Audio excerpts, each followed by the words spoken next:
जरा एक situation imagine की जा सकती है।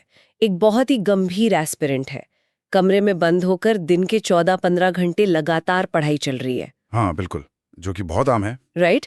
मतलब उसने सिलेबस का हर कोना छान मारा है, मॉक टेस्ट में एकदम टॉप स्कोर आ रहा है, लेकिन परीक्षा वाले दिन अचानक से हजारों किलोमीटर दूर बैठा कोई व्यक्ति टेलीग्राम पर क्वेश्चन पेपर की एक फोटो भेज देता है। और बस 3 साल की पूरी मेहनत एक झटके में खत्म। एग्जैक्टली। और यही वो दर्द है जो आज हम डिकोड करेंगे। आज हम सिर्फ एक पेपर लीक की बात नहीं कर रहे हैं। हम उस पूरे इंस्टीट्यूशनल कोलैप्स की बात कर रहे हैं, उस संस्थागत विफलता की जो इस तरह की चीजों को संभव बनाती है। बिल्कुल। और देखिए, यूपीएससी की तैयारी में ना सबसे बड़ा फर्क रिसोर्सेज से भी पहले आपका एटीट्यूड बनाता है। कई कैंडिडेट्स लेक्चर्स खोल तो लेते हैं, राइट। लेकिन पूरी अटेंशन के साथ नहीं सुनते। हाँ, फोकस नहीं होता। राइट। और यही छोटी सी आदत आगे जाकर एक बहुत बड़ा गैप बना देती है। सही बात है। और इसी गैप को भरने के लिए, मतलब अगर कोई न्यूज़पेपर एनालिसिस, एडिटोरियल अंडरस्टैंडिंग और स्टैटिक सब्जेक्ट्स को एक बहुत ही अनुशासित, एक डिसिप्लिन्ड फ्लो में कवर करना चाहता है, तो सुन लो, यूपीएससी की चैनल मेंबरशिप ज्वाइन करना एक अच्छा विकल्प है। हाँ, क्योंकि इस प्रीमियम कंटेंट का मकसद ही यही है कि तैयारी बिखरी हुई ना रहे, बल्कि पूरी तरह से फोकस्ड और एग्जाम ओरिएंटेड बन जाए। बिल्कुल। और ये अनुशासन इसलिए भी जरूरी है क्योंकि यूपीएससी सीएसई 2027 के लिए अब लिमिटेड टाइम बचा है। एकदम लिमिटेड, हर एक दिन कीमती है। हाँ, तो बिना किसी देरी के आज के इस गहन विश्लेषण की शुरुआत करते हैं। आज का हमारा मिशन बहुत ही स्पष्ट है। हम पॉलिटी, गवर्नेंस और इकोनॉमी से जुड़ी अहम खबरों और एडिटोरियल्स की परतों को अनपैक करेंगे और उनके पीछे के व्हाई और हाउ को समझेंगे। राइट, ताकि मेंस और प्रीलिम्स के लिए एक बहुत ही ठोस समझ बन सके। तो इसी इंस्टीट्यूशनल गैप से शुरू करते हैं। शासन की जो नींव है वो शिक्षा और उसके निष्पक्षता पर टिकी होती है। बिल्कुल टिकी होती है। लेकिन हाल ही में जो घटनाएं हुई हैं वो सीधे इसी नींव को हिला रही हैं। इंडियन एक्सप्रेस की न्यूज़ हेडलाइन है, PM steps in, what this move will address, endless trials of leak cases, gaps in law. और इसी के साथ एक और हेडलाइन है, PM's decision shows government is very sensitive to youth issues, मेघवान। तो यहाँ सरकार का एक्शन दिख रहा है। हाँ, और इसी के समानांतर द हिंदू में एक बहुत ही क्रिटिकल एडिटोरियल आया है। Editorial title, an education system's collapse, young India's trauma. Newspaper name the Hindu. ये बहुत ही रेलेवेंट एडिटोरियल है। इन सब में एक चीज बार बार आ रही है, एंडलेस ट्रायल्स। अब सरकार ने हाल ही में public examinations prevention of unfair means act 2024 लागू किया है। फास्ट ट्रैक कोर्ट्स की बात हो रही है, लेकिन मुझे यहाँ एक चीज समझ नहीं आ रही है। जी बताइए। मतलब क्या फास्ट ट्रैक कोर्ट्स वाकई पेपर लीक को रोकते हैं, या फिर ये सिर्फ चोरी हो जाने के बाद चोर को जल्दी सजा देने वाला काम है? देखिए, ये एक बहुत ही सटीक डिस्टिंक्शन है। फास्ट ट्रैक कोर्ट्स और ये जो नया कानून है ना, ये मुख्य रूप से डिटरेंस यानी डर पैदा करने के लिए है। मतलब सिर्फ खौफ के लिए? हाँ, क्योंकि पहले क्या होता था कि पेपर लीक के लिए कोई सेंट्रलाइज्ड कानून नहीं था। लोग बस आईपीसी की धोखाधड़ी या चीटिंग जैसी सामान्य धाराओं में पकड़े जाते थे, जिनमें बेल तो बहुत आसानी से मिल जाती है। एग्जैक्टली। बेल मिल जाती थी और ट्रायल 10 साल चलता रहता था। अब ये नया कानून इस गैप को भरता है, जिसमें 10 साल तक की सजा और 1 करोड़ रुपए तक के जुर्माने का भी प्रावधान है। बाप रे, 1 करोड़ रुपए? हाँ, लेकिन जैसा आपने कहा, ये प्रिवेंटिव नहीं है, ये प्यूनिटिव है। मतलब ये अपराध होने के बाद ही एक्टिव होता है, सिस्टम को पहले से सुरक्षित नहीं करता। और यहीं पर वो एडिटोरियल बहुत प्रासंगिक हो जाता है। सोनिया गांधी द्वारा लिखे गए इस एडिटोरियल में एक तरह से विपक्ष का दृष्टिकोण रखा गया है। उनका एक अपना आर्ग्यूमेंट है। राइट। उन्होंने एनटीए यानी नेशनल टेस्टिंग एजेंसी की जो स्ट्रक्चरल अकाउंटेबिलिटी है उस पर बहुत बड़ा सवाल उठाया है। इसमें कहा गया है कि परीक्षाओं का जो अत्यधिक सेंट्रलाइजेशन हो रहा है वो सिस्टम को बहुत वल्नरेबल बना रहा है। बिल्कुल। इसे हम सीधे जीएस पेपर 2 के गवर्नेंस और ट्रांसपेरेंसी वाले हिस्से से जोड़ सकते हैं। और उम्मीदवारों को इस सेंट्रलाइजेशन वाले तर्क के मैकेनिज्म को समझना बहुत जरूरी है। देखिए, जब आप दर्जनों अलग अलग राज्य स्तरीय परीक्षाओं को हटाकर पूरे देश के लिए एक ही एजेंसी और एक ही परीक्षा बना देते हैं, जैसे नीट हो गया। हाँ, one nation one exam type. Right. तो आप एफिशिएंसी तो बढ़ा रहे हैं, लेकिन आप रिस्क को भी कई गुना बढ़ा रहे हैं। मतलब ये तो कुछ वैसा ही हुआ ना कि देश का सारा सोना आपने एक ही तिजोरी में रख दिया हो और एकदम सही उपमा है। और उस पर बस एक ही ताला लगा दिया। अब अगर वो एक ताला टूट गया तो पूरा देश एक साथ दिवालिया हो जाएगा। एग्जैक्टली जब डिसेंट्रलाइजेशन होता है तो अगर एक राज्य या एक यूनिवर्सिटी में पेपर लीक होता है तो उसका असर सिर्फ वहीं तक सीमित रहता है। डैमेज कंट्रोल आसान होता है। बिल्कुल, लेकिन एनटीए के मॉडल में एक छोटी सी चूक भी पूरी राष्ट्रीय आपदा बन जाती है। इसके अलावा इस एडिटोरियल में शिक्षा के बढ़ते कमर्शलाइजेशन को भी पॉइंट आउट किया गया है। हाँ, वो जो कोचिंग माफिया का पूरा एंगल है। हाँ, जहां कोचिंग इंस्टीट्यूट्स एक पैरेलल इकोनॉमी चला रहे हैं। तो मेंस की आंसर राइटिंग में एक एस्पिरेंट को ये बैलेंस दिखाना होगा कि सजा या पनिटिव एक्शन तो चाहिए, लेकिन साथ ही संस्थागत सुधार या प्रिवेंटिव स्ट्रक्चरल रिफॉर्म्स भी उतने ही जरूरी हैं। राइट, मतलब सिर्फ दीवारों पर पेंट करने से कुछ नहीं होगा अगर नींव ही कमजोर है। बिल्कुल सही बात है। तो जब सेंट्रलाइजेशन और अकाउंटेबिलिटी का ये गैप शिक्षा व्यवस्था में इतना बड़ा डिजास्टर ला सकता है, तो जरा सोचिए कि यही गैप जब हमारी विधायिका या लेजिस्लेचर में आता है तो क्या स्थिति होती होगी। वहां तो पूरी सरकारें गिर जाती हैं। एग्जैक्टली। अकाउंटेबिलिटी का ये संकट अब सीधे राजनीतिक प्रणाली में भी सुर्खियों में है। द हिंदू की न्यूज हेडलाइन है, SC to hear Goa Congress leaders plea against defection of MLAs to BJP. ये गोवा वाला मामला तो काफी समय से चल रहा है। हाँ, और ये GS पेपर 2 के पार्लियामेंट एंड स्टेट लेजिस्लेचर्स वाले टॉपिक से सीधा सीधा जुड़ता है। देखिए, ये मामला संविधान की 10वीं अनुसूची, मतलब जो हमारा एंटी डिफेक्शन लॉ है, उसकी गहराइयों से जुड़ा हुआ है। दल बदल विरोधी कानून, राइट? 1985 में जब 52वें संशोधन के जरिए से लाया गया था, तब इसका मुख्य मकसद था आयाराम गयाराम वाली जो अवसरवादी राजनीति थी उसको रोकना, जहां विधायक रोज पार्टियां बदलते थे। बिल्कुल। तो मूल कानून में ना स्प्लिट या विभाजन का प्रावधान था। मतलब अगर 1/3 सदस्य टूटकर अलग हो जाएं, तो उन पर अयोग्यता या डिस्क्वालिफिकेशन लागू नहीं होती थी। लेकिन इस 1/3 वाले नियम का इतना ज्यादा दुरुपयोग हुआ, मतलब लोग धड़ल्ले से पार्टियां तोड़ने लगे कि 2003 में 91वें संशोधन के जरिए इसे हटाई दिया गया। हाँ, उसको पूरी तरह से स्क्रैप कर दिया गया और उसकी जगह मर्जर या विलय का नियम लाया गया, जहां 2/3 सदस्यों का एक साथ जाना जरूरी कर दिया गया। बिल्कुल, 2/3 मेजॉरिटी। पर यहाँ मेरा एक सवाल है, अगर 1/3 सदस्यों का स्प्लिट होना बुरा था, तो 2/3 सदस्यों का एक साथ मर्ज होना अचानक से सही कैसे हो गया? क्या ये सिर्फ रिटेल दल बदल को रोककर होलसेल दल बदल को कानूनी मान्यता देना नहीं है? ये आपने बहुत ही क्रिटिकल पॉइंट उठाया है, और यही 10th शेड्यूल का सबसे बड़ा कानूनी लूपहोल है। अच्छा। देखिए, 91वें संशोधन का जो मूल इंटेंट था, जो इरादा था, वो ये था कि अगर दो पार्टियों की विचारधारा वाकई मिलती है तो वे आपस में मर्ज कर सकती हैं। एक आइडियोलॉजिकल मर्जर। हाँ, और इसके लिए कम से कम 2/3 सदस्यों की सहमति होनी चाहिए। लेकिन जमीन पर इसके मैकेनिज्म कैसे काम कर रहे हैं? विधायक किसी सैद्धांतिक आधार पर पार्टी मर्ज नहीं कर रहे हैं। वो तो बस पावर के लिए कर रहे हैं। बिल्कुल, वे बस किसी तरह 2/3 का आंकड़ा जुटाते हैं, अपने एक अलग गुट बनाते हैं और सत्ताधारी दल में शामिल हो जाते हैं ताकि उन्हें मंत्री पद या कोई फायदा मिल सके। तो ये तो साफ साफ कानून का मजाक है। बिल्कुल है। और सुप्रीम कोर्ट में जो ये गोवा का मामला चल रहा है ना, वो इसी मर्जर की परिभाषा को चुनौती दे रहा है। मतलब याचिकाकर्ता का क्या कहना है इसमें? याचिकाकर्ता का तर्क यह है कि सिर्फ 2/3 विधायकों का टूट जाना मर्जर नहीं कहला सकता, जब तक कि उनकी मूल राजनीतिक दल यानी ओरिजिनल पॉलिटिकल पार्टी का भी विलय न हुआ हो। ओ, मतलब से विधायक चले जाएं और पार्टी वहीं रहे तो उसे मर्जर नहीं माना जाना चाहिए। एग्जैक्टली।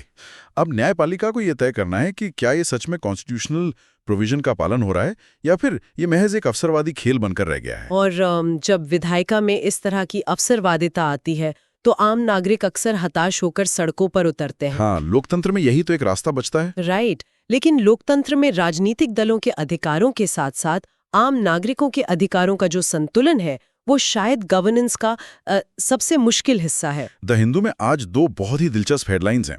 पहली है the right to protest and the limits of police power. बहुत ही डिबेटेड टॉपिक है। और दूसरी हेडलाइन है how should cities reclaim footpaths. ये दोनों ही मुद्दे GS पेपर 2 के फंडामेंटल राइट्स और अर्बन गवर्नेंस के तहत आते हैं। बहुत ही कोर टॉपिक्स हैं। तो पहले वाले मुद्दे की बात करते हैं, विरोध प्रदर्शन का अधिकार।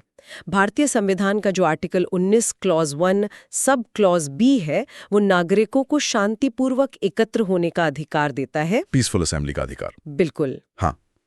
लेकिन दूसरी तरफ राज्य के पास अपनी पुलिस की शक्तियां हैं, विशेष रूप से बीएनएसएस यानी भारतीय नागरिक सुरक्षा संहिता का सेक्शन 163, जो पहले सीआरपीसी का सेक्शन 144 हुआ करता था। एग्जैक्टली, धारा 144। तो ये सेक्शन 163 का मैकेनिज्म आखिर काम कैसे करता है? क्योंकि प्रशासन इसका इस्तेमाल अक्सर एक प्रिवेंटिव मेजर की तरह करता है, राइट? मतलब कानून व्यवस्था बिगड़ने से पहले ही लोगों के इकट्ठा होने पर रोक लगा देना। हाँ, लॉ एंड ऑर्डर मेंटेन करने के नाम पर। लेकिन विवाद तब खड़ा होता है जब बिल्कुल शांतिपूर्ण प्रदर्शनों को भी इसी धारा का हवाला देकर कुचल दिया जाता है। देखिए, यहीं पर ना UN basic principles on the use of force बहुत प्रासंगिक हो जाते हैं। अच्छा, वो क्या कहते हैं? ये सिद्धांत स्पष्ट रूप से कहता है कि राज्य द्वारा किसी भी तरह का बल प्रयोग नेसेसरी यानी नितांत आवश्यक होना चाहिए और प्रोपोर्शनेट होना चाहिए, मतलब खतरे के अनुपात में होना चाहिए। मतलब आप चींटी मारने के लिए तोप नहीं चला सकते। बिल्कुल। सेक्शन 163 को आप एक ब्लैंकेट बैन की तरह इस्तेमाल नहीं कर सकते। पुलिस को बाकायदा ये साबित करना होता है कि कोई इमिनेंट थ्रेट यानी कोई आसन्न खतरा था। लेकिन जमीन पर तो ऐसा नहीं होता। वही तो समस्या है।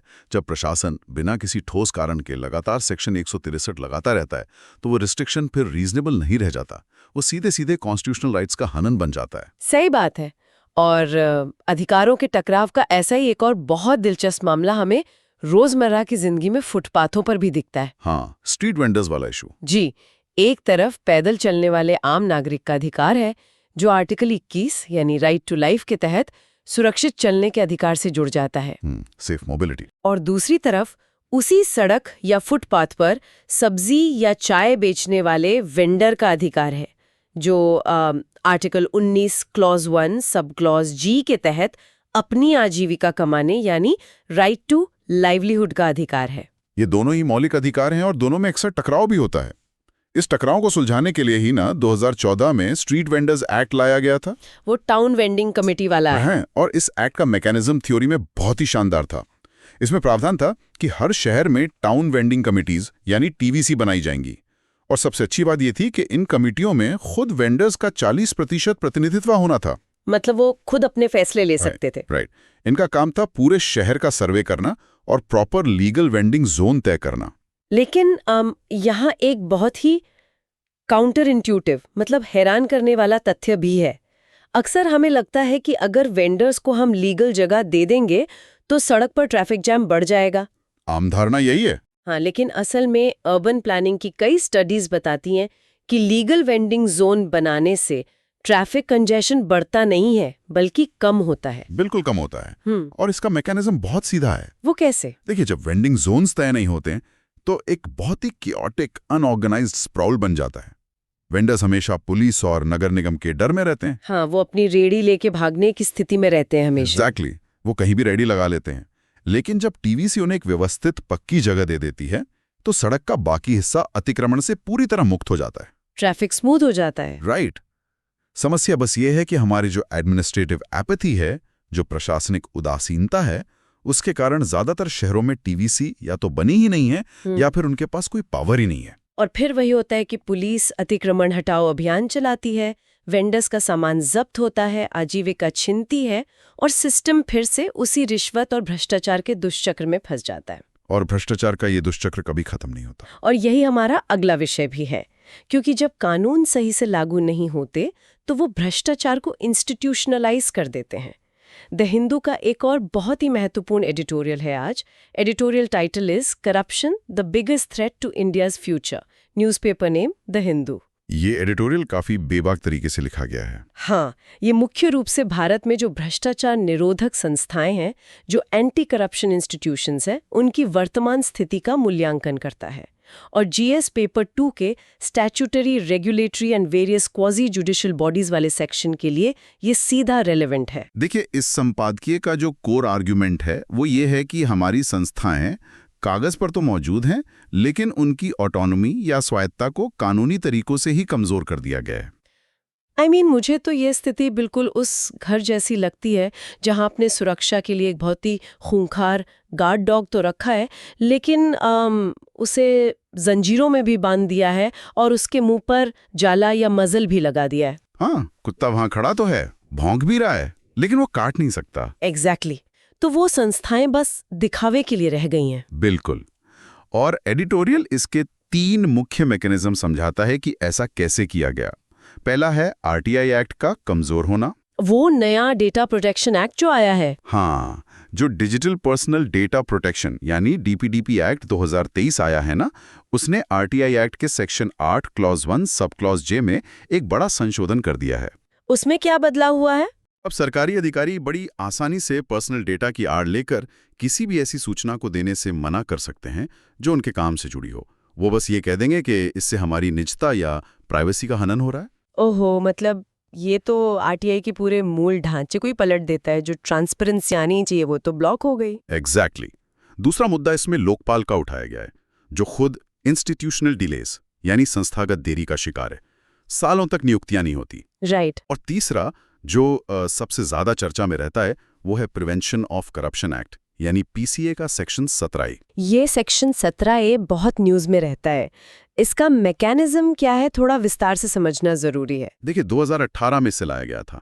ये सीधे सीधे ये कहता है कि किसी भी सरकारी अधिकारी के खिलाफ भ्रष्टाचार की कोई भी जांच शुरू करने से पहले जांच एजेंसी, मान लीजिए सीबीआई है, उसे सरकार से प्रायर अप्रूवल यानी पूर्वानुमति लेनी होगी। लेकिन एक मिनट रुकिए। सरकार का जो तर्क था वो तो ये था कि 17A इसलिए लाया गया है ताकि जो ईमानदार अधिकारी हैं उन्हें झूठी शिकायतों और हैरासमेंट से बचाया जा सके। हाँ, ताकि वो बिना डरे बड़े फैसले ले सकें। तो क्या ये तर्क गलत है? इंटेंट तो सही लग रहा है। देखिए, इंटेंट या इरादा शायद गलत नहीं था, लेकिन इसके मैकेनिज्म ने इसे एक ब्लैंकेट शील्ड यानी एक संपूर्ण रक्षा कवच बना दिया है। कैसे? एडिटोरियल यही तर्क देता है कि इस एक प्रावधान ने जांच एजेंसियों के हाथ पूरी तरह से बांध दिए हैं। अब स्थिति ये हो गई है कि सरकार ही तय करती है कि किस अधिकारी की जांच होगी और किसकी नहीं होगी। मतलब अगर अधिकारी सरकार का करीबी है तो अप्रूवल मिलेगा ही नहीं। बिल्कुल। तो इससे संस्थागत स्वायत्ता तो पूरी तरह खत्म हो जाती है ना, और भ्रष्टाचार से लड़ना सिर्फ एक पॉलिटिकल टूल, एक राजनीतिक हथियार बनकर रह जाता है। ये तो बहुत ही चिंताजनक स्थिति है। और शासन की इस पारदर्शिता और भ्रष्टाचार का सीधा असर किसी भी देश की अर्थव्यवस्था पर पड़ता है। तो चलिए इकोनॉमी का रुख करते हैं। सरकार ने विदेशी निवेश यानी एफडीआई के नियमों में एक बहुत बड़ा पॉलिसी शिफ्ट किया है। हाँ, ई-कॉमर्स सेक्टर में। राइट। इंडियन एक्सप्रेस की हेडलाइन है, government allows FDI in inventory model for e-commerce exports. ये जीएस पेपर 3 के इन्वेस्टमेंट मॉडल्स और लिबरलाइजेशन के दृष्टिकोण से एक बड़ा गेम चेंजर साबित हो सकता है। लेकिन इसे गहराई से समझने के लिए ना हमें ई कॉमर्स के 2 मॉडल्स, मार्केट प्लेस मॉडल और इन्वेंट्री मॉडल के तकनीकी अंतर को समझना होगा। बिल्कुल। अगर आसान भाषा में समझें तो मार्केट प्लेस मॉडल एक डिजिटल मॉल की तरह होता है, जैसे अमेजॉन या फ्लिपकार्ट हो गए। वो सिर्फ एक प्लेटफॉर्म देते हैं। हाँ, वो सिर्फ जगह देते हैं। वहां सामान बेचने वाला कोई और है और खरीदने वाला कोई और। इसमें सरकार ने भारत में 100% एफडीआई की अनुमति बहुत पहले ही दे दी थी। गोदाम यानी अपनी इन्वेंट्री में रखती है और फिर सीधे ग्राहकों को बेचती है। और अब तक सरकार ने इस मॉडल में एफडीआई की अनुमति नहीं दी थी। बिल्कुल। और अब सरकार ने इन्वेंट्री मॉडल में 100% एफडीआई की अनुमति दे तो दी है, लेकिन एक बड़ी शर्त के साथ, केवल निर्यात या एक्सपोर्ट्स के लिए। जी। तो मेरा सवाल ये है कि घरेलू बाजार डोमेस्टिक मार्केट के लिए ये दरवाजा क्यों नहीं खोला गया? इसका बहुत ही सीधा और स्पष्ट कारण है प्रेडेटरी प्राइसिंग यानी शिकारी मूल्य निर्धारण को रोकना। इसका मैकेनिज्म कैसे काम करता है? जरा इमेजिन कीजिए, मान लीजिए कोई बहुत बड़ी विदेशी कंपनी है जो अरबों डॉलर का वेंचर कैपिटल फंड लेकर भारत आती है। अथाह पैसा है उनके पास। राइट। वो इन्वेंट्री मॉडल में बहुत सारा सामान खरीदती है और उसे घरेलू बाजार में 50% नुकसान सहकर बेचना शुरू कर देती है, कस्टमर्स को अट्रैक्ट करने के लिए। हाँ। अब उनके पास इतना पैसा है कि वे 5 साल तक लगातार नुकसान सह सकते हैं। लेकिन इसका नतीजा क्या होगा? भारत के जो करोड़ों स्थानीय छोटे व्यापारी हैं, जो हमारे एमएसएमईज हैं, जो इतना भारी नुकसान नहीं सह सकते, वो तो पूरी तरह से दिवालिया हो जाएंगे, उनका बिजनेस खत्म हो जाएगा। एग्जैक्टली। इसे ही प्रेडेटरी प्राइसिंग कहते हैं। अपने कॉम्पिटिटर्स को पूरी तरह खत्म करने के लिए जानबूझकर नुकसान पर सामान बेचना। ओह, तो इसी वजह से सरकार ने लक्ष्मण रेखा खींची है। मतलब आप विदेश से पैसा लाइए, भारत के MSMEs से सामान खरीदकर अपने गोदाम में रखिए। हाँ, लेकिन उसे बेचेंगे आप सिर्फ विदेशों में, ग्लोबल मार्केट में, इंडिया में नहीं। ये तो बहुत ही स्मार्ट पॉलिसी है। सटीक विश्लेषण। ये पॉलिसी MSMEs के लिए सच में एक बहुत बड़ा वरदान बन सकती है। देखिए, हमारे छोटे व्यापारियों के पास प्रोडक्ट बहुत बेहतरीन होता है, हाँ, क्वालिटी अच्छी होती है, लेकिन उन्हें global supply chain, international logistics और विदेशी ग्राहकों तक पहुंचने की मार्केटिंग का कुछ आइडिया नहीं होता। वो उनका फोर्टे नहीं है। और अब ये सारा सिरदर्द वो विदेशी ई-कॉमर्स कंपनियां लेंगी। बिल्कुल। MSME सिर्फ अपना माल उन कंपनियों को बेचेगा और वो कंपनियां अपनी एक्सपर्टीज से उसे दुनिया भर में एक्सपोर्ट करेंगी। इससे तो भारत का निर्यात भी बढ़ेगा और जो मेक इन इंडिया इनिशिएटिव है वो सीधे ग्लोबल मार्केट से कनेक्ट हो जाएगा।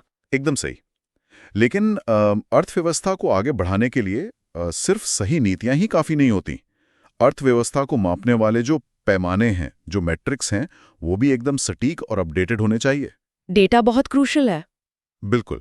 और इसी से जुड़ा है हमारा आज का अंतिम विषय। द हिंदू का संपादकीय है, editorial title core upgrade, newspaper name the Hindu.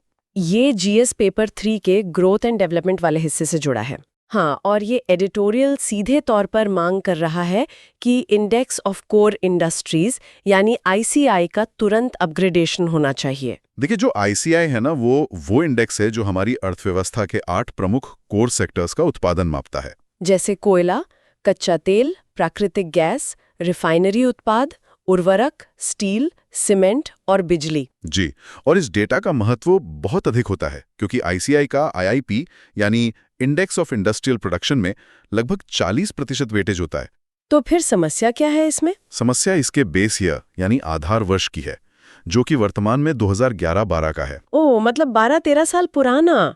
मुझे तो ये ऐसा लगता है जैसे आप आज की 5G इंटरनेट स्पीड को नापने के लिए 2011 के किसी डायल अप कनेक्शन वाले सॉफ्टवेयर का इस्तेमाल कर रहे हो। क्या बात है, बहुत ही बढ़िया एनालॉजी है। मतलब जो चीजें आज हमारी इकोनॉमी को ड्राइव कर रही हैं, वो शायद इस इंडेक्स में सही से रिफ्लेक्ट ही नहीं हो रही होंगी। इस एडिटोरियल का भी मुख्य तर्क यही है कि त्रुटिपूर्ण डेटा यानी फ्लॉड डेटा वो नीति निर्माण को कैसे पूरी तरह तबाह कर सकता है। इसके मैकेनिज्म को थोड़ा समझाइए। उदाहरण के लिए देखिए, 2011-12 के बाद से भारत में रिन्यूएबल एनर्जी यानी नवीकरणीय ऊर्जा का उत्पादन कई गुना बढ़ चुका है। हम सोलर और विंड पे कितना फोकस कर रहे हैं। हाँ, वो तो एक बहुत बड़ा सेक्टर बन गया है। लेकिन पुराने वेटेज के कारण आज के इंडेक्स में इसका सही प्रभाव दिखता ही नहीं है।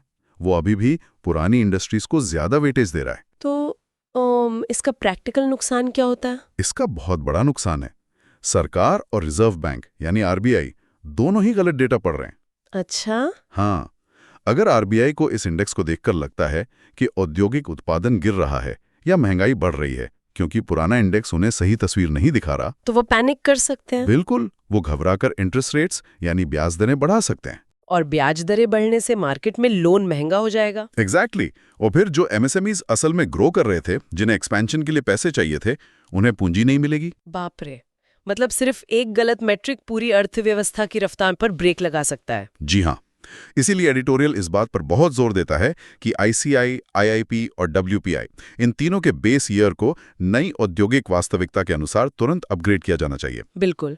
तो अगर हम आज के इस पूरे विश्लेषण को एक धागे में पिरोएं, तो मुझे लगता है आज का मुख्य विषय रहा है संस्थागत अखंडता या इंस्टीट्यूशनल इंटेग्रिटी। बिल्कुल, यही आज का कोर थीम था। चाहे वो NTA जैसी शिक्षा संस्थाओं में अकाउंटेबिलिटी का अभाव हो, या एंटी डिफेक्शन लॉ में मर्जर के नाम पर लूपहोल्स का फायदा उठाना हो, या फिर RTI और लोकपाल जैसी संस्थाओं की घटती स्वायत्ता हो, या हमारी अर्थव्यवस्था को मापने वाले पुराने पड़ चुके डेटा इंडेक्स हो। सब आपस में जुड़े हुए हैं। राइट।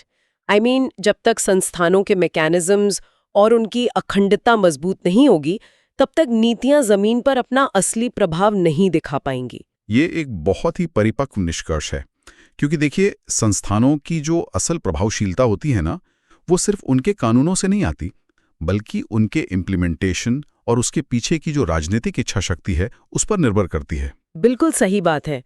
तो आज की चर्चा को ख़त्म करने से पहले उम्मीदवारों के लिए एक गहरा विचार, एक बहुत ही प्रोवोकेटिव थॉट छोड़ते हैं। आज हमने देखा कि हम गवर्नेंस में ह्यूमन डिस्क्रिशन मतलब मानव की कमियों को दूर करने के लिए लगातार नए कानून और नई तकनीक ला रहे हैं। हम फास्ट ट्रैक कोर्ट्स बना रहे हैं, नए डेटा एक्ट्स ला रहे हैं। हाँ, लेकिन एक सवाल खुद से पूछिए, क्या तकनीक और इतने सख्त कानून वास्तव में भ्रष्टाचार और पेपर लीक को पूरी तरह खत्म कर सकते हैं?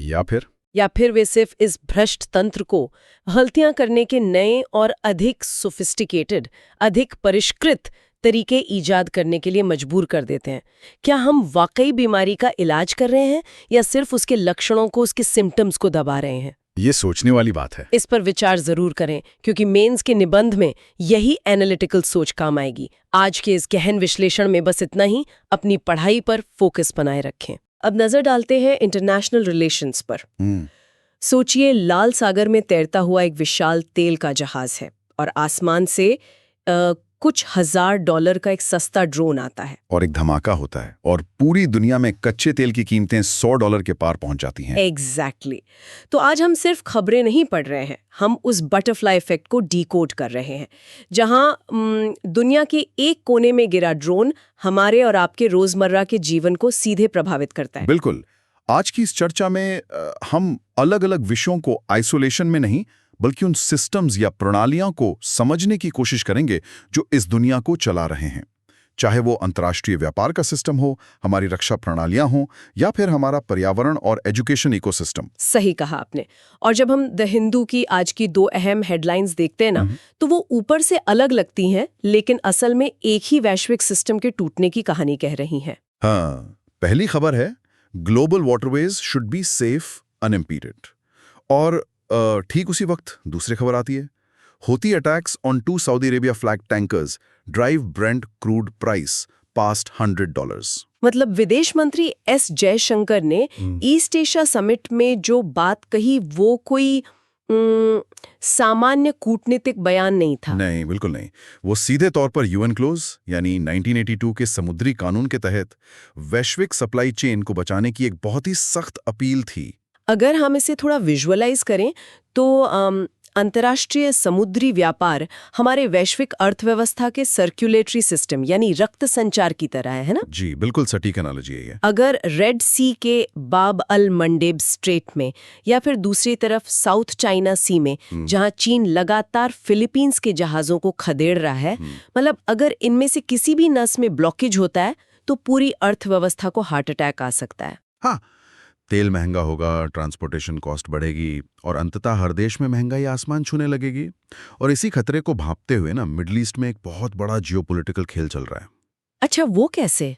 देखिए, द हिंदू की एक और हेडलाइन है, US Saudi deal and a new nuclear model for West Asia. मतलब अमेरिका अब सऊदी अरब के साथ एक सिविल न्यूक्लियर एग्रीमेंट, जिसे 123 एग्रीमेंट भी कहा जाता है, और एक नया रक्षा समझौता करने जा रहा है। वेट, यहाँ एक पेच है। मतलब अमेरिका तो हमेशा से मिडिल ईस्ट में न्यूक्लियर तकनीक देने से कतराता रहा है ना, फिर अचानक ये 123 एग्रीमेंट क्यों, और इसे 123 कहते क्यों हैं? दरअसल ये अमेरिका के एटॉमिक एनर्जी एक्ट का सेक्शन 123 है, जो ये सुनिश्चित करता है कि न्यूक्लियर सामग्री का इस्तेमाल हथियारों के लिए ना हो। ओहो, तो सिर्फ पीसफुल पर्पस के लिए। एग्जैक्टली। पर अमेरिका मजबूरी में ये डील कर रहा है। सऊदी अरब ने एक बहुत ही चतुर चाल चली है यहाँ पर। क्या चाल चली है? उन्होंने अमेरिका को हिंट दिया कि अगर आप हमें सिविल न्यूक्लियर तकनीक नहीं देंगे तो हम चीन या रूस के पास चले जाएंगे। और अमेरिका किसी भी कीमत पर यह नहीं चाहता कि मिडिल ईस्ट में चीन का प्रभाव इस हद तक बढ़ जाए। समझ गई। तो चीन को काउंटर करने और इस क्षेत्र में स्थिरता लाने के लिए अमेरिका ने अपनी पुरानी नीतियों को दरकिनार कर दिया है। तो मतलब एक तरफ अमेरिका चीन को काउंटर कर रहा है, दूसरी तरफ चीन साउथ चाइना सी में आक्रामक है और मिडिल ईस्ट में हूती विद्रोही सप्लाई चेन को निशाना बना रहे हैं। तो ऐसे में भारत का जो स्ट्रेटेजिक ऑटोनॉमी का सिद्धांत है, क्या वो सिर्फ एक कूटनीतिक छतरी है जिसके नीचे हम छुपने की कोशिश कर रहे हैं? नहीं, अगर हम विदेश मंत्री के हालिया बयानों का विश्लेषण करें ना, तो स्ट्रेटेजिक ऑटोनॉमी का मतलब अब तटस्थ या न्यूट्रल रहना नहीं रह गया है। तो अब इसका क्या मतलब है? इसका मतलब है अपने हितों के आधार पर नियम तय करने में एक सक्रिय भूमिका निभाना। भारत अब ग्लोबल साउथ की आवाज बनकर कह रहा है कि ग्लोबल सप्लाई चेन को चंद देशों की दादागिरी या नॉन स्टेट एक्टर्स के आतंक का बंधक नहीं बनने दिया जा सकता। बिल्कुल, हम सिर्फ किनारे खड़े होकर तमाशा नहीं देख रहे हैं, हम एक रूल्स बेस्ड ऑर्डर की मांग कर रहे हैं। सही कहा, लेकिन ये मांग तभी असरदार होगी जब हमारी अपनी रक्षा प्रणालियां मजबूत हों, क्योंकि अगर वैश्विक व्यापार का सिस्टम डगमगा रहा है तो हमें अपने डिफेंस सिस्टम पर निर्भर होना पड़ेगा। और इसी पर द हिंदू के एक बहुत ही प्रासंगिक ओपिनियन पीस ने ध्यान खींचा है। क्या आप वो इंट्रोड्यूस करेंगे? हाँ बिल्कुल। Editorial title, warning signals for India from NATO's Ankara summit, newspaper name the Hindu. इस एडिटोरियल का जो मूल निष्कर्ष है वो ये है कि भविष्य के युद्ध सिर्फ सरहदों पर खड़े सैनिकों की संख्या से नहीं जीते जाएंगे। तो फिर किससे जीते जाएंगे? असली युद्ध डिफेंस इंडस्ट्रियल बेस यानी DIB लड़ेगा। मतलब अगर हमारी बंदूकें, मिसाइलें और उनके स्पेयर पार्ट्स दूसरे देशों से आ रहे हैं और युद्ध के समय वो सप्लाई चेन कट जाए तो हमारी सेना चाहे कितनी भी बहादुर क्यों ना हो, हम रणनीतिक रूप से हार चुके हैं। एग्जैक्टली। अंकारा समिट से भारत के लिए सबसे बड़ा वार्निंग सिग्नल यही है। साइबर युद्ध, ड्रोन अटैक और सप्लाई चेन का टूटना, ये सब नई सदी के हथियार हैं। आपको हथियारों के स्वदेशीकरण यानी इंडिजिनाइजेशन को युद्ध स्तर पर ले जाना होगा। आप संकट के समय आयात पर निर्भर नहीं रह सकते। और इसी स्वदेशीकरण के मोर्चे पर एक बहुत अच्छी खबर इंडियन एक्सप्रेस से है। हेडलाइन है DRDO flight test of Kusha takes off. जहां तक मैं समझ पा रही हूं, प्रोजेक्ट कुशा भारत का अपना long range surface to air missile यानी LRSAM सिस्टम है, राइट? जी बिल्कुल। ये करीब 200 किलोमीटर से ज्यादा की रेंज में दुश्मन के फाइटर जेट्स या क्रूज मिसाइलों को हवा में ही खत्म कर सकता है। मतलब ये एक तरह से रूस के S-400 सिस्टम का हमारा अपना स्वदेशी विकल्प है। ये एक बहुत बड़ी तकनीकी छलांग है। प्रोजेक्ट कुशा भारत को अपने हवाई क्षेत्र को सुरक्षित करने में आत्मनिर्भर बनाएगा, जो कि आयात निर्भरता को खत्म करने की दिशा में एक गेम चेंजर है। लेकिन यहाँ मुझे एक विरोधाभास नजर आता है। कैसा विरोधाभास? मतलब हम प्रोजेक्ट कुशा जैसी करोड़ों की लागत वाली मिसाइलें बना रहे हैं, लेकिन हुती विद्रोही लाल सागर में क्या कर रहे हैं? वो $2000 के सस्ते 3D प्रिंटेड ड्रोन्स का इस्तेमाल कर रहे हैं। हाँ ये तो है। अगर हम एक $2000 के ड्रोन को गिराने के लिए अपनी $2 मिलियन की मिसाइल फायर करेंगे तो हम आर्थिक रूप से तो वैसे ही हार जाएंगे। ये जो असिमेट्रिक वॉरफेयर या असम्मित युद्ध है, इससे प्रोजेक्ट कुशा कैसे निपटेगा? ये बहुत ही शानदार ऑब्जर्वेशन है आपका। और सच्चाई ये है ना कि प्रोजेक्ट कुशा छोटे ड्रोन्स के लिए बना ही नहीं है। अच्छा, तो फिर कुशा बड़े हाई वैल्यू टारगेट्स जैसे फाइटर जेट्स या बड़ी मिसाइलों के लिए है। सस्ते स्वॉर्म ड्रोन से निपटने के लिए हमें पारंपरिक मिसाइलों के नहीं बल्कि डायरेक्टेड एनर्जी वेपन्स यानी लेजर हथियारों और AI आधारित जैमिंग सिस्टम्स की जरूरत है, जो उनकी रेडियो फ्रीक्वेंसी को हैक कर सके। एग्जैक्टली। नाटो की चेतावनी का दूसरा हिस्सा यही था कि हमें दोनों तरह के युद्धों, पारंपरिक और असम्मित, के लिए अपनी रक्षा प्रणालियों को तैयार करना होगा। और आप देखिए कि युद्ध का पूरा व्याकरण बदल रहा है और इसके पीछे जो सबसे बड़ी ताकत है वो है तकनीक, खासकर आर्टिफिशियल इंटेलिजेंस। बिल्कुल। और दिलचस्प बात यह है कि जो AI अभी तक मिसाइलों और बड़े सर्वर्स तक सीमित था, वो अब हमारी जेबों में पहुंच रहा है। द हिंदू के हेडलाइन देखिए, are smartphones becoming smarter with the rise of on device AI। ये तकनीकी दुनिया का अगला बड़ा शिफ्ट है। अभी तक हम जिस AI को जानते थे वो क्लाउड AI था, मतलब इंटरनेट वाला AI। हाँ, आप सिरी या गूगल असिस्टेंट से कुछ पूछते हैं, आपका डेटा इंटरनेट के जरिए हजारों किलोमीटर दूर किसी सर्वर पर जाता है, वहां प्रोसेस होता है और फिर जवाब आपके फोन पर आता है। लेकिन अब ऑन डिवाइस AI का दौर आ रहा है। ये ऑन डिवाइस AI एग्जैक्टली काम कैसे करता है? स्मार्टफोन्स में अब NPU यानी न्यूरल प्रोसेसिंग यूनिट्स लगाए जा रहे हैं। ये खास चिप्स हैं जो AI के भारी एल्गोरिदम्स को बिना इंटरनेट के फोन के अंदर ही प्रोसेस कर सकते हैं। इसे एज कंप्यूटिंग भी कहा जाता है। अगर मैं इसे एक आसान तरीके से समझूं तो क्लाउड AI ऐसा है जैसे किसी सवाल का जवाब जानने के लिए आपको दूसरे शहर की किसी बड़ी लाइब्रेरी में चिट्ठी भेजनी पड़े, वहां लाइब्रेरियन जवाब ढूंढे और आपको वापस भेजे। इसमें बहुत समय लगता है। बिल्कुल सही। जबकि ऑन डिवाइस AI का मतलब है कि आपके पास अपनी खुद की एक पर्सनल पॉकेट डिक्शनरी या एनसाइक्लोपीडिया है जो तुरंत उसी पल जवाब दे सकती है। यह तुलना इसके मैकेनिज्म को बहुत अच्छी तरह समझाती है। और इस पॉकेट डिक्शनरी के काम करने के तरीके से दो बहुत बड़े फायदे होते हैं। पहला है लेटेंसी का खत्म होना। लेटेंसी मतलब जो डिले होता है। जी, क्योंकि डेटा को प्रोसेस होने के लिए इंटरनेट के रास्ते कहीं जाना नहीं है, इसलिए रिस्पॉन्स पलक झपकते ही मिलता है। और दूसरा सबसे क्रिटिकल फायदा है प्राइवेसी या गोपनीयता, क्योंकि डेटा फोन में ही रहता है। एग्जैक्टली। जब आपका निजी डेटा, आपकी तस्वीरें या आवाज़ फ़ोन से बाहर ही नहीं जा रही, तो उसके हैक होने या चोरी होने का खतरा बहुत कम हो जाता है। डेटा डिवाइस के एज पर ही प्रोसेस होकर वहीं सुरक्षित रहता है। पर जाहिर है हर तकनीक की कुछ भौतिक सीमाएं होती हैं। अगर फ़ोन का प्रोसेसर ही सारा भारी काम करेगा तो वो गर्म भी होगा और बैटरी भी जल्दी खत्म होगी, है ना? एक छोटा सा डिवाइस क्लाउड के सुपर कंप्यूटर्स की बराबरी कैसे कर सकता है? यही ऑन डिवाइस एआई की सबसे बड़ी चुनौती है। इसके लिए बेहद पावरफुल हार्डवेयर की जरूरत होती है, जिससे फोन्स महंगे हो रहे हैं। हीट मैनेजमेंट एक बड़ी समस्या है। हाँ, फ़ोन बहुत जल्दी ओवरहीट हो सकता है। और जैसा आपने कहा, फोन की मेमोरी पूरी दुनिया के डेटा को स्टोर नहीं कर सकती। इसलिए टेक इंडस्ट्री का भविष्य हाइब्रिड एआई की तरफ जा रहा है। यानी आपके रोजमर्रा के निजी काम ऑन डिवाइस होंगे और बहुत जटिल सवालों के लिए फोन क्लाउड से संपर्क करेगा। तो हम इंसानों ने सिलिकॉन चिप्स और एआई के जरिए इन तकनीकी सिस्टम्स पर तो गजब का नियंत्रण पा लिया है। लेकिन जब हम अपने प्राकृतिक इकोसिस्टम की तरफ देखते हैं तो लगता है कि हम पूरी तरह से बेबस हैं। बहुत सही कहा आपने। द हिंदू की एक रिपोर्ट है, floods shift course, state response is static. और साथ ही एक बहुत ही कंट्रास्टिंग खबर भी है हिमाचल से। Himachal farmers Pioneers sustainable cultivation of endangered herb. Assam की बाढ़ हर साल आती है, लेकिन इस बार का पैटर्न समझना बहुत जरूरी है। ये रिपोर्ट नदियों के बदलते व्यवहार की बात कर रही है। जलवायु परिवर्तन के कारण अब बारिश का पैटर्न बदल गया है। पूरे महीने की बारिश सिर्फ 2-3 दिन में हो जाती है। इसे ऐसे समझ सकते हैं कि जैसे कोई हिमालय की चोटियों पर एक विशाल प्रेशर वॉशर चला रहा हो। पानी इतनी तेजी से आता है कि वो अपने साथ पहाड़ों से भारी मात्रा में मलबा और गाद लेकर आता है। बिल्कुल। और जब ये गाद मैदानी इलाकों में पहुंचकर नदी के तल पे जमा होती है तो नदी उथली हो जाती है। अब पानी के पास ऊपर उठने या किनारे तोड़ने के अलावा कोई रास्ता नहीं बचता। नदियां अपना पुराना रास्ता बदल रही हैं। हाँ, लेकिन विडंबना ये है कि प्रशासन का रिस्पॉन्स अभी भी पुराना और स्टैटिक है।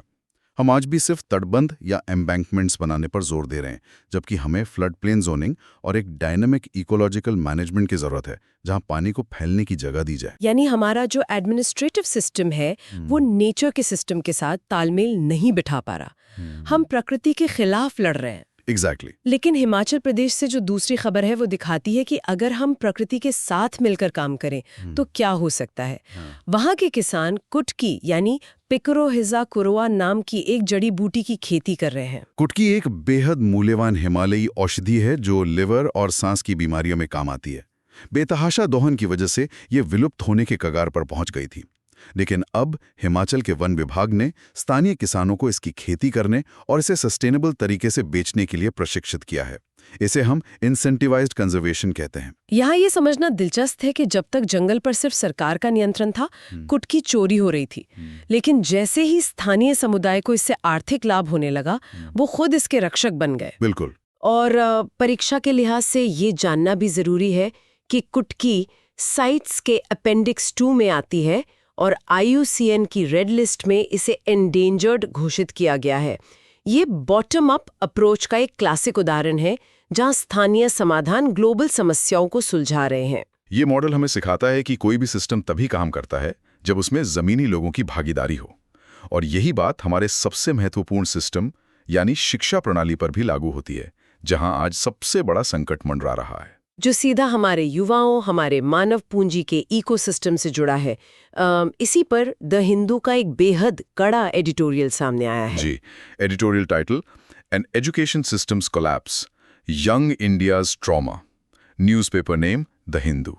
ये एडिटोरियल हाल ही में विभिन्न प्रतियोगी परीक्षाओं और NTA से जुड़े विवादों का एक गहरा सामाजिक विश्लेषण करता है। मतलब ये सिर्फ पेपर लीक होने की बात नहीं है। नहीं, ये एक पूरी संस्थागत संरचना के ढहने की चेतावनी है। राजनीतिक बयानबाजी से दूर रहते हुए ये इसे शिक्षा के व्यावसायीकरण, युवा बेरोजगारी और छात्रों का मानसिक आघात से जोड़ता है। इस लेख को पढ़ते हुए जो सबसे चुभने वाली बात सामने आती है वो है शिक्षा का व्यावसायीकरण। जब शिक्षा एक व्यवसाय बन जाती है और परीक्षाएं महज एक एलिमिनेशन राउंड, तो पूरी व्यवस्था में एक तरह का भ्रष्टाचार पनपने लगता है, जहां सफलता को खरीदने की कोशिश की जाती है। और इसका सबसे बड़ा शिकार कौन होता है? वो युवा जो सालों तक एक कमरे में बंद होकर तैयारी कर रहा है। बिल्कुल। जब उसे पता चलता है कि सिस्टम में लीक है, तो सिर्फ एक परीक्षा रद्द नहीं होती, उस युवा का देश के संस्थानों से भरोसा टूट जाता है। ये मानसिक आघात या ट्रॉमा किसी भी समाज के लिए खतरनाक है। हम अक्सर भारत के डेमोग्राफिक डिविडेंड या जनसांख्यिकीय लाभांश की बात करते हैं। ये माना जाता है कि हमारी युवा आबादी हमारी सबसे बड़ी ताकत है। जी। लेकिन अगर हमारी शिक्षा और मूल्यांकन प्रणाली पारदर्शी नहीं होगी, अगर योग्य युवाओं को दरकिनार कर दिया जाएगा, तो ये लाभांश बहुत जल्द डेमोग्राफिक डिजास्टर यानी जनसांख्यिकी आपदा में बदल सकता है। यही कारण है कि इस एडिटोरियल का जोर संस्थागत स्वायत्तता और जवाबदेही पर है। एक पारदर्शी और निष्पक्ष मूल्यांकन प्रणाली किसी भी विकासशील राष्ट्र की रीढ़ होती है। सही कहा। अगर रीढ़ ही कमजोर हो जाए तो आप चाहें कितनी भी आधुनिक तकनीक ले आएं, राष्ट्र खड़ा नहीं रह सकता। इन सभी टॉपिक्स को अगर हम एक धागे में पिरोएं, तो आज हमने दुनिया को चलाने वाले अलग-अलग सिस्टम्स की बात की। अब समय है इन कॉन्सेप्ट्स को समेटने का, ताकि ये जानकारी सिर्फ विचार न रहे, बल्कि परीक्षा के दृष्टिकोण से एक क्विक रिवीजन भी हो जाए। बिल्कुल।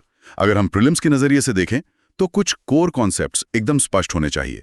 भौगोलिक रूप से रेड सी और साउथ चाइना सी के चोक पॉइंट्स जैसे बाब अल मंडब को सिर्फ नक्शे का हिस्सा ना माने, ये ग्लोबल इन्फ्लेशन तय करते हैं। और डिफेंस में प्रोजेक्ट कुशा यानी LRSAM, याद रखें, ये हमारी स्वदेशी मारक क्षमता और आयात निर्भरता को कम करने का प्रतीक है। तकनीक में ऑन डिवाइस AI, NPU और एज कंप्यूटिंग, ये तीनों टर्म्स डेटा की लोकलाइज्ड प्रोसेसिंग और प्राइवेसी से जुड़े हैं। और पर्यावरण में कुटकी का IUCN स्टेटस जो कि एंडेंजर्ड है, और बाढ़ प्रबंधन में डायनामिक इकोलॉजिकल मैनेजमेंट की आवश्यकता। और मेंस परीक्षा के लिए एक बहुत ही प्रासंगिक विचार जो आप अपनी प्रैक्टिस के लिए इस्तेमाल कर सकते हैं। प्रश्न कुछ इस तरह बन सकता है: लाल सागर और दक्षिण चीन सागर में बार बार होने वाले समुद्री सुरक्षा खतरों के रणनीतिक निहितार्थों का भारत के भू राजनीतिक हितों और आर्थिक स्थिरता पर क्या प्रभाव पड़ता है? जब आप इसका उत्तर फ्रेम करें तो सिर्फ भौगोलिक स्थिति न लिखें, इसमें ऊर्जा सुरक्षा, 1-2-3 एग्रीमेंट जैसे नए गठजोड़ और भारत की उस स्ट्रेटेजिक ऑटोनॉमी का जिक्र करें जो अब मूक दर्शक नहीं है, बल्कि ग्लोबल साउथ का नेतृत्व कर रही है। साथ ही आप खुद से 2 सवाल पूछकर अपना क्विज कर सकते हैं। पहला, DRDO के प्रोजेक्ट कुशा का प्राथमिक उद्देश्य क्या है? और दूसरा, ऑन डिवाइस AI में डेटा प्रोसेसिंग कहाँ होती है? इन सवालों के जवाब आपके कॉन्सेप्ट्स को और पैना करेंगे। बिल्कुल। आज की इस पूरी चर्चा का जो एक आहा मोमेंट या सबसे बड़ा टेक अवे मुझे समझ आया है, वो ये है कि चाहे वो ग्लोबल सप्लाई चेन हो, नदियां हों या देश का युवा, आप किसी भी सिस्टम को एक हद से ज़्यादा कंट्रोल या इग्नोर नहीं कर सकते। सिस्टम्स को पारदर्शी, अडेप्टेबल और जिम्मेदार होना ही पड़ेगा। और यही एक अच्छे प्रशासक की भी निशानी है। उसे सिर्फ फैक्ट्स नहीं रटने हैं, उसे इन सिस्टम्स के बीच के इस कनेक्शन को समझना है। असली अधिकारी वो है जो समस्या के हर पहलू को समझता है। इसी बात पर मैं आपको एक प्रोवोकेटिव थॉट या विरोधाभास के साथ छोड़ना चाहूंगी।